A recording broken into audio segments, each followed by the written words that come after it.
catechist, bali ako ay nag-start ng 1990 dito sa parokya ng St. John Nepomucen Parish.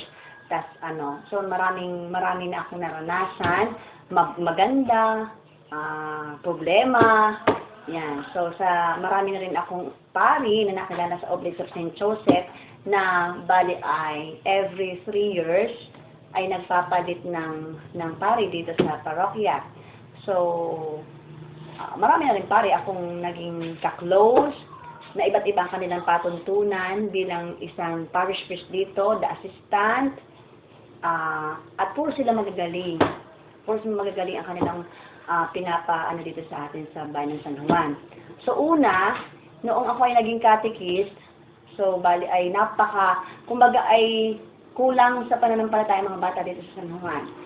So sa pamamagitan ng katesismo, kasi hindi magagampanan ng ating mga parish, na ating pari, kaya mga katekista ay siya pumupunta doon sa mga bukid, sa mga paaralan, no, para maibigay yung tungkulin ng mga pari sa pamamagitan ng pagtuturo ng katesismo. Kaya ginamit ang katekista.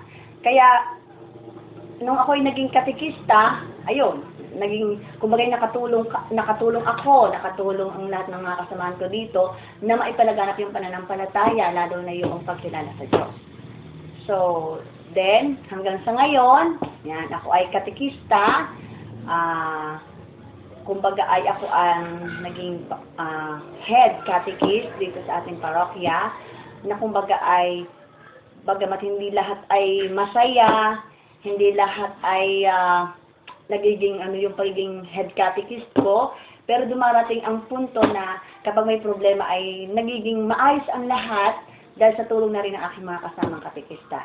Sa ngayon, ako ay may ilan sila? May 7 akong full-time catechist kasama ako. Then mayroon akong 5 volunteer catechist. At mayroon kaming katulong dito sa GMI na student catechist. Yan. Kagaya nung taon ninyo, Mia, kayo na ganun din. So, yun, malaking tulong ng mga student catechist para sa ating parokya at para sa akin.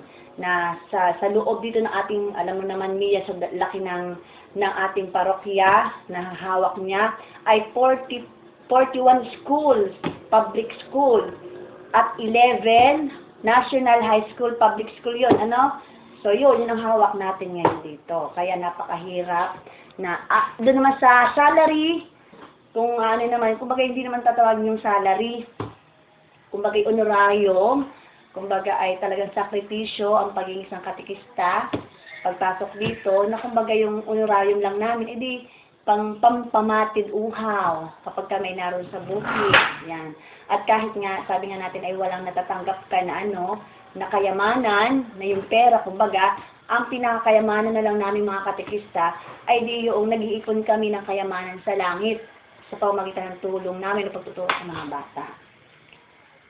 Ayun, napakasarap ng buhay catechist, So, kumbaga ay, hindi lang kami, lalo yung mga kabataan ay aming inaanyayahan, palagian na magsagawa din ng ganitong katesismo, Sa tulong din ng mga kabataan, ay maipalaganap din yung katesismo ito. Yun lang.